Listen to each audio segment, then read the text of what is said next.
আসসালামু আলাইকুম বন্ধুরা, আশা করি সবাই ভালো আছেন এবং সুস্থ আছেন। তো চট্টগ্রাম বোর্ড এইচএসসি 2024 ব্যাচের পদার্থবিজ্ঞান দ্বিতীয় পত্রের যে সমাধানটা রয়েছে এমসিকিউ সমাধান খ সেটের, সেটা সমাধান করে দেবো এখানে। তো এখানে 1 নম্বর অ্যান্সারটা হবে ক, 2 নম্বর অ্যান্সারটা হবে এখানে আপনার ঘ, 3 নম্বর অ্যান্সার হবে গ, 4 নম্বর অ্যান্সার হবে খ, 5 নম্বর অ্যান্সার হবে ক।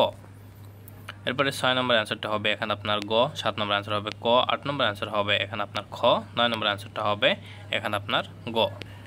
এরপরে এখানে 10 নম্বর অ্যান্সারটা হবে খ, 11 নম্বর অ্যান্সার হবে ক, 12 নম্বর অ্যান্সারটা হবে ঘ, 13 নম্বর অ্যান্সার হবে ঘ, 14 নম্বর অ্যান্সার হবে ক, 15 নম্বর অ্যান্সারটা হবে এখানে আপনার হচ্ছে গ। এরপরে এখানে আপনার 16 নম্বর অ্যান্সারটা হবে খ, 17 নম্বর অ্যান্সার হবে খ, 18 নম্বর অ্যান্সার হবে ক, 19 নম্বর অ্যান্সার হবে এখানে আপনার গ, 20 নম্বর অ্যান্সার হবে ঘ, 21 নম্বর অ্যান্সার হবে এখানে আপনার গ, 22 নম্বর অ্যান্সার হবে ক, 23 নম্বর অ্যান্সারটা হবে এখানে আপনার খ এবং 24 নম্বর এখানে সঠিক উত্তর নেই, এখানে কিউ, এটা হবে সঠিক উত্তর এবং 25 নম্বর অ্যান্সারটা হবে এখানে আপনার ঘ।